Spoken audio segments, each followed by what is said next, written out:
पायल एक खुले मिजाज की जिंदा दिल लड़की होती है जिसे उसके पापा ने फुल्ली सेल्फ इंडिपेंडेंट बनने के लिए सब कुछ सिखाया हुआ होता है। एक शाम पायल अपनी बाइक पर सीटी बजाते हुए कॉलेज से घर वापस पहुंचती है, जिसे देखते ही उसकी मम्मी गुस्से में पूरा घर सिर पर उठा लेती है।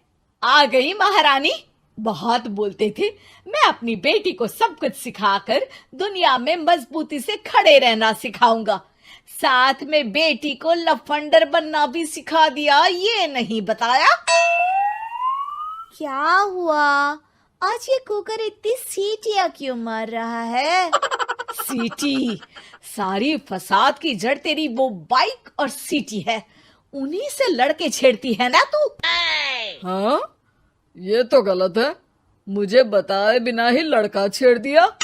हाय तौबा, ये कैसा पति और बेटी मिले हैं मुझे। अरे मम्मी यार, तुम ओवर एक्टिंग बंद करो, और मैंने कोई लड़का नहीं छेड़ा पापा। शिट यार। अच्छा मम्मी, आप पहले मुझे ये बताओ कि आपको ये सब बेकार बातें बताता कौन है? अच्छा, तूने कोई लड़का नहीं छेड़ा? अरे वही शर्मा आंटी, वही बताती रहती है, पर उसकी खबर तो मैं खुद ले लूंगी। अच्छा मेरी प्यारी बेटी, थक गई होगी ना, जाकर आराम कर बेटा।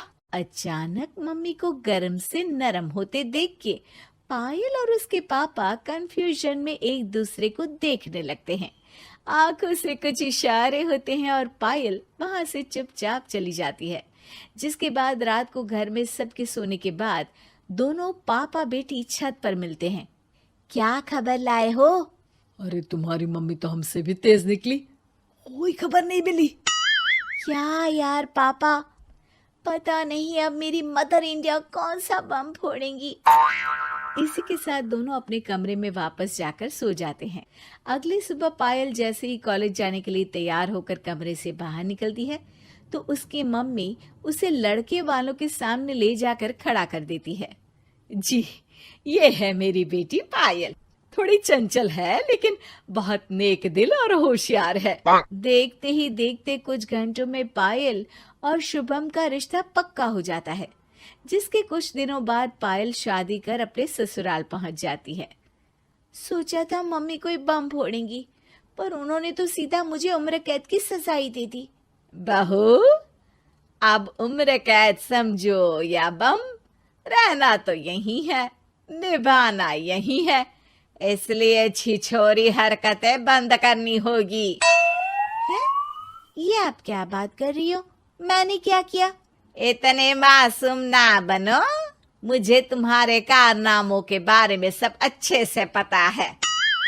ऐसा बोलकर सास तो वहां से चली जाती है, लेकिन पायल सोच में पड़ी वहीं खड़ी रह जाती है। जिस पर शुभम उसके पास आता है। तुम मम्मी की बात का बुरा मत मानना, वो पड़ोस वाली आंटी ने उन्हें तुम्हारी बाइक चलाना, सीटियां बजाते हुए घूमना, बेधड़क सबसे बात करना वगैरह जैसी कुछ बातें बता दी है, जिसे सुनकर उन्हें गुस्सा आ गया है। पर फिक्र मत करना, धीरे धीरे साथ रहने से वो भी ठीक हो जाएंगी। Thanks for your concern, but I don't care. Payal सीधा अपने कमरे में चली जाती है। अगली सुबह कॉलेज जाने के लिए तैयार हो सीटी बजाते हुए कमरे से बाहर निकलती है, जिसे देख सास गुस्से से तिलमिला उठती है। महारानी, शादी के अगले ही दिन ये हीरोइन बनकर कहाँ चल पड़ी?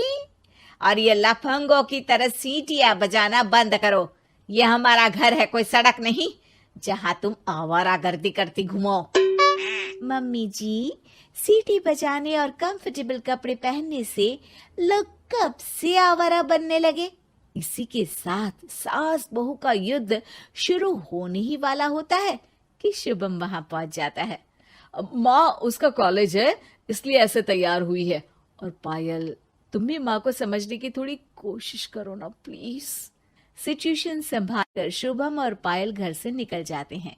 इसी तरह दिन बीतने लगते हैं, जिससे सास बहू की लड़ाइयों के बीच शुभम पिसता रहता है, लेकिन साथ ही वो दोनों एक दूसरे की आदतों को अपना भी लेती हैं।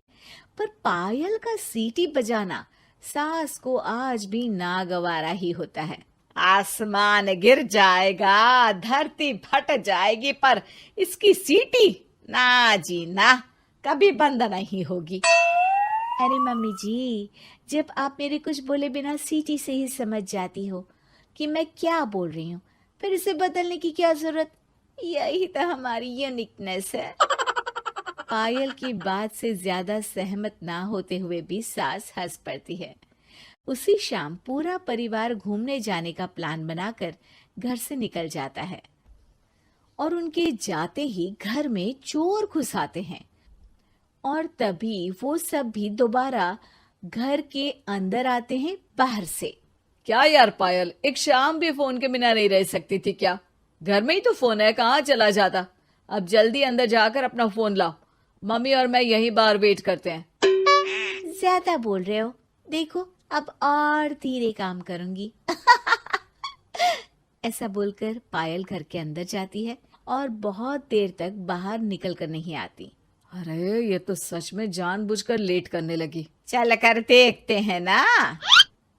दोनों जैसे ही मेन डोर के नजदीक पहुंचते हैं, उन्हें पायल के सीटी बजाने की आवाज सुनाई देती है।